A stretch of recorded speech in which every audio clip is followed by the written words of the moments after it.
Shadows on the Mountain Cableway. English teacher Detective Simon Sharkisle usually teaches at Seaside Academy.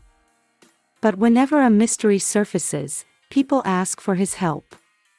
The cable car swayed gently as it climbed toward the ridge. Inside, Simon Sharkisle sat with Olivia Hartwell and two other members of the mystery club, Tommy and Sana. "Look down." Tommy pressed her face to the glass. "There's supposed to be a torii, a shrine gate, on the lake." "I can't see anything," said Sana, standing. "Even standing up, the window's too high.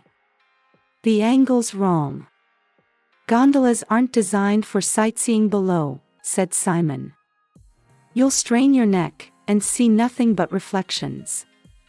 In daylight, the tinted glass often threw back the cabin's own interior. Like a faint mirror. They laughed. A second later, another gondola passed them, going downhill. The two cars were level as they crossed. Sana gasped. "Was that, someone collapsed in there?" Simon turned sharply. He had seen it too. Inside the descending car, a girl lay slumped near the window. A boy knelt beside her. Simon quickly called the police. Officers contacted the ropeway company, and an ambulance was dispatched.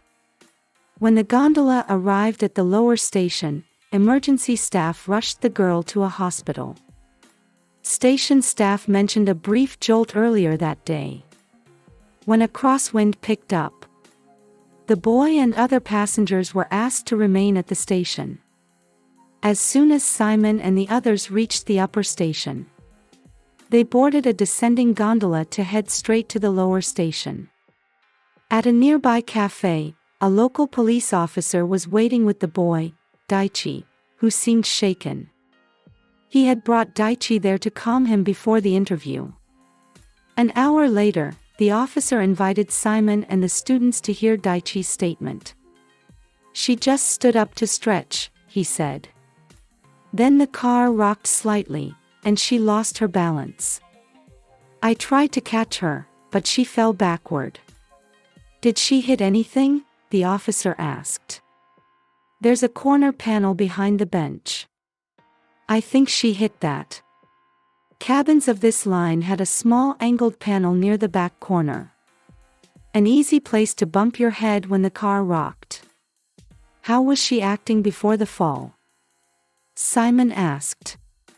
Daichi hesitated. "Happy." She looked down and said, "That torii gate is beautiful." She smiled right before.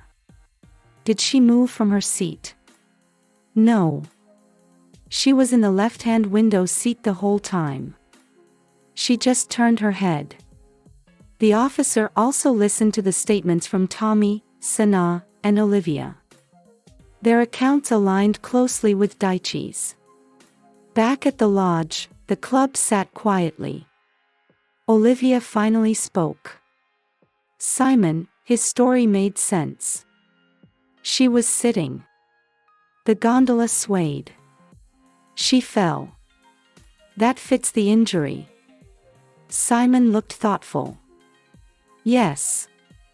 His story fits, almost everything." "Almost?" asked Tommy. Simon didn't answer. He stood, walked toward the window, then turned away. And headed off to speak with the officer.